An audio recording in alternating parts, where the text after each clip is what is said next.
The Philippine government has declared a state of national calamity following one of the biggest storms ever recorded. The UN says 10,000 people are feared dead in one city alone. 800,000 people have had to leave their homes, and across the Philippines more than 9 million are affected. One Philippine government minister responded to the crisis in highly emotional terms. Yeb Sano, the climate change commissioner, was at an international conference when he heard the news. And the devastation is staggering. I struggle to find words even for the images that we see on the news coverage. And I struggle to find words to describe how I feel about the losses. Up to this hour, I agonize, waiting for word to the fate of my very own relatives. What gives me renewed strength and great relief is that my own brother has communicated to us and he had survived the onslaught.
Well, Sano broke down after the statement at the COP19 summit in Poland. He says he will not eat anything for the next 2 weeks in solidarity with his brother who's not eaten for days.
Let's cross now live to Al Jazeera's Margot Ortigas.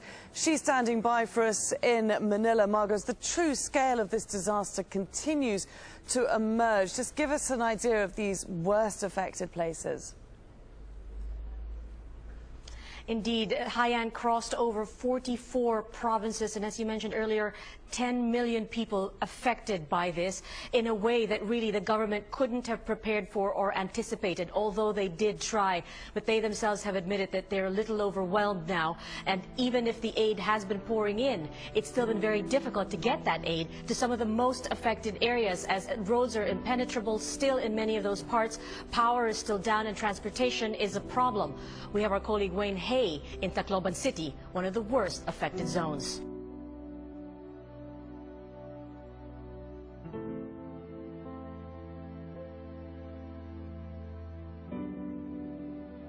first light brings new hope for many people in the central Philippines. Each day it signals the arrival of flights by the military. They're bringing in much-needed relief supplies and taking people out of an area largely destroyed by Typhoon Haiyan. Getting on board are the injured and sick, and those who have lost everything. People walk for huge distances to get to the airport in the hope they may find some food or water being given out by the military or a ticket out. Etched on their faces, the pain of what's becoming an increasingly desperate situation. Many people who have chosen to stay for now are still struggling to come to terms with the disaster.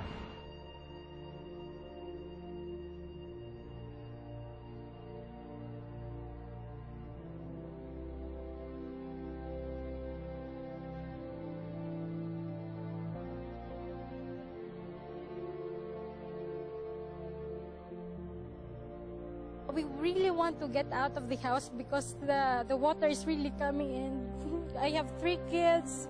I don't know what to do, and then we transferred to the house of my mother.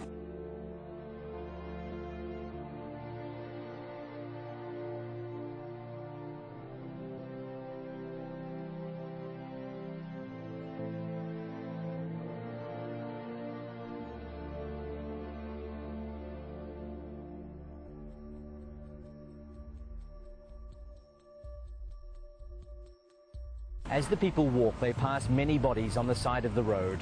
In places, the stench is becoming unbearable. Removing the bodies is a slow process.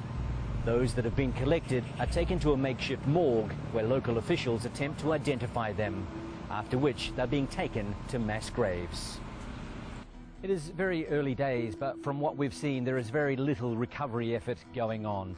Clearly, there is still not enough food and water to go around, and there doesn't seem to be anyone picking through the rubble looking for the missing. At the moment, people still seem to be in survival mode.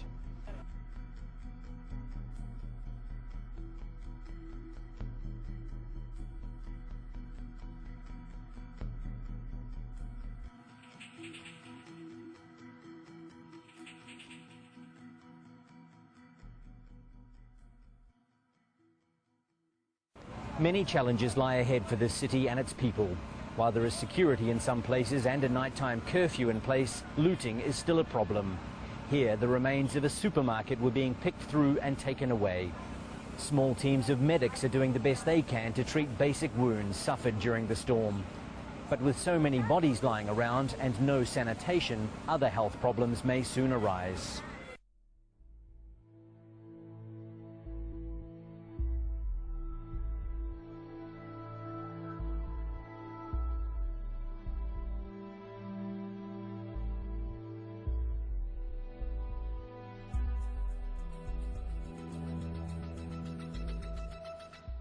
We want to prevent diarrhea because we don't have water as of now.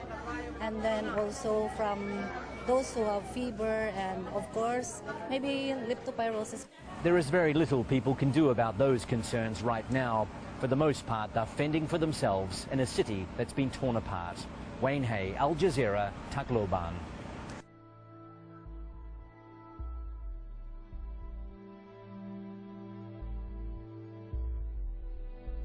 Margaret, we were saying earlier that the government has declared a state of national calamity. How does that speed up relief effort?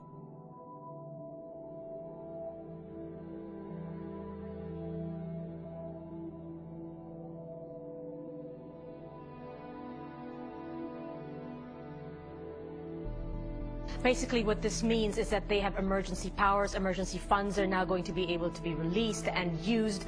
They're going to integrate more how they communicate with all the local government units. Of course, this is as best as they can, considering communication, infrastructure-wise, is still a massive, massive problem.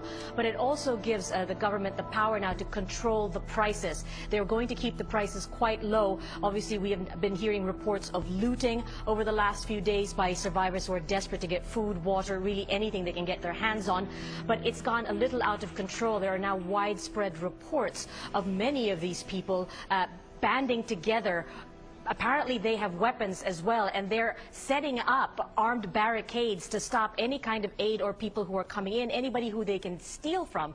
Supposedly they're now taking things from them at gunpoint. Now the government has heard these reports. They're setting up special checkpoints and roadblocks to try to make sure this situation doesn't escalate and become even more of a security concern. Okay, Margot, many thanks for that update there from Manila.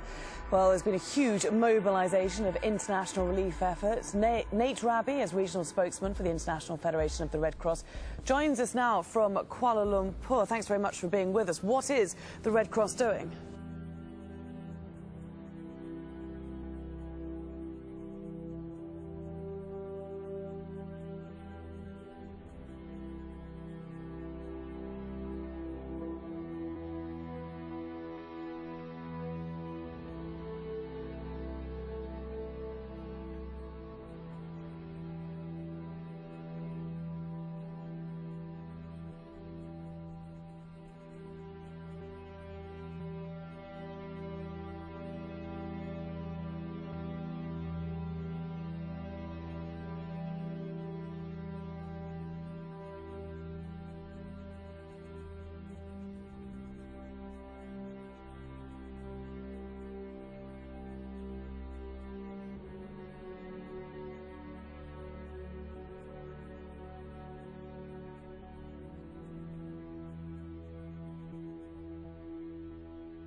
Well, as you can imagine, and as you've just heard, a massive response is being planned and also being implemented as we speak.